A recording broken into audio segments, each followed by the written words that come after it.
All right, welcome to this explainer. Today, we're doing a deep dive into the 5 pillars of Islam. But listen, we're not just going to list them off like some boring textbook. We're actually looking at them as a masterclass in spiritual growth. It's an architecture of faith that grows organically, kind of like planting and nurturing a tree. So, whether you're totally new to the faith or you've been practicing your whole life and just want to reconnect with the deeper meaning behind all these actions, this is going to be a highly practical guide for you. Okay, let's dive into this. So here is our roadmap for today. First, the renewed Muslim journey. Second, Stage 1, the core foundation. Third, Stage 2, the daily detachment. Fourth, Stages 3 through 5, discipline and devotion. And finally, maintaining consistency through doubts. Let's kick things off with Part 1, the renewed Muslim journey, and rediscovering the core of faith. Okay, I want to speak directly to you for a second.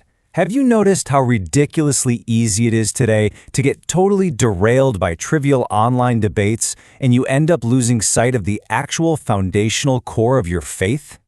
That brings us to this incredibly powerful concept from Sheikh Abdullah Odoro, the renewed Muslim. And I love this because it validates a journey so many people are on right now.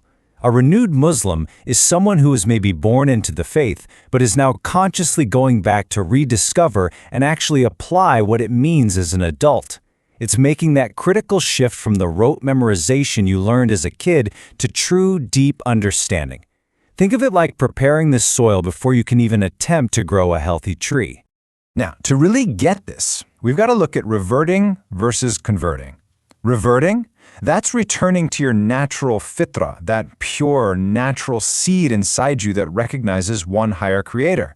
The Source beautifully calls it the motherboard. Converting, on the other hand, is the physical shift.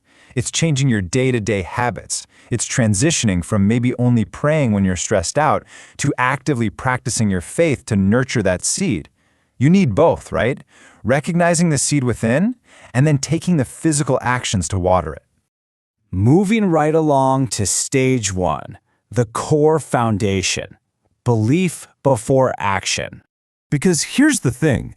Converting your physical habits literally means nothing if you haven't first stabilized your internal belief. And this brilliantly illustrates how the 5 pillars aren't just a random list of chores, but a very logical sequence of growth. Step 1, the Shahada, well, that's your deep root system.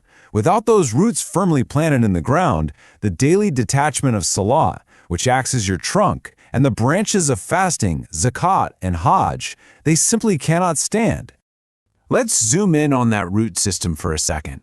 The Shahada is often translated as to witness, but it's absolutely crucial to understand that it is not a witness with your physical eyes.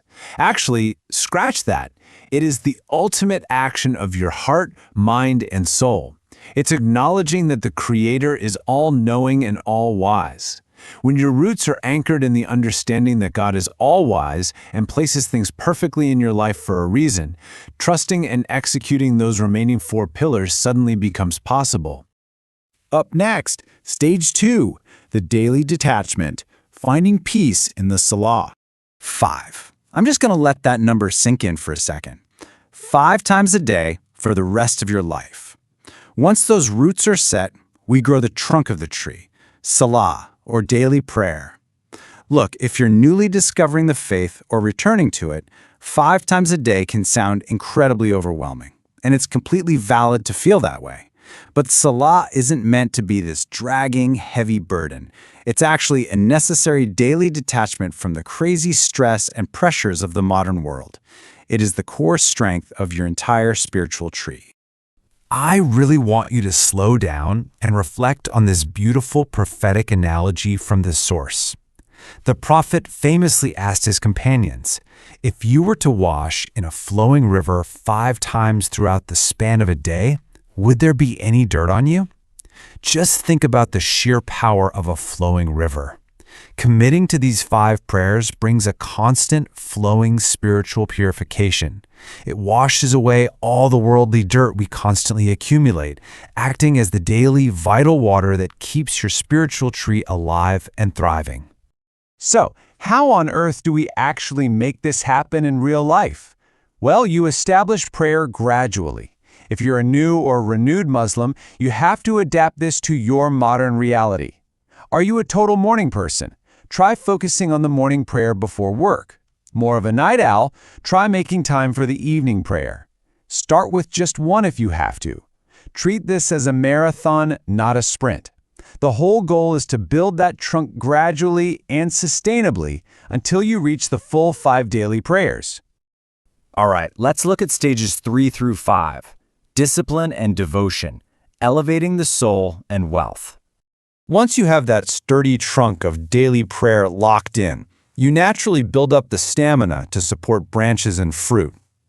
Fasting during Ramadan tests the absolute limits of your internal physical discipline. Think of it kind of like pruning the tree, cutting back those worldly desires from sunup to sundown to ensure healthier growth. Conversely, zakat, or charity, well, that's an external purification. It's acknowledging your wealth was provided to you and physically returning a portion of it, the fruit of your tree, to those who genuinely need it. And finally, we reach the absolute pinnacle, the vast canopy of this spiritual tree, Hajj. The Hajj pilgrimage literally strips away all your worldly status. Everyone wears the exact same simple garments, enduring the exact same struggles together. It is a profound physical demonstration of universal brotherhood. In fact, this shared struggle and profound equality was famously a major turning point for Malcolm X. When he experienced this universal brotherhood in Mecca, it completely shifted his entire worldview. Which brings us to Section 5, maintaining consistency through doubts, securing the foundations. Now, what's really interesting about this slide is that it forces us to acknowledge human reality. Even with this incredible structure in place, the path is never perfectly smooth. So what happens when your foundation shakes? When the noise of social media gets way too loud, and trivial modern debates eat away at your focus, and you just feel this spiritual drought? Listen, it is completely normal to feel your faith tested, or to feel like your tree is weathering a really harsh storm. When you feel that happening, here are some immediate, highly practical steps you can take right now. First, step away from the trivial online arguments and focus strictly on what you actually have control over.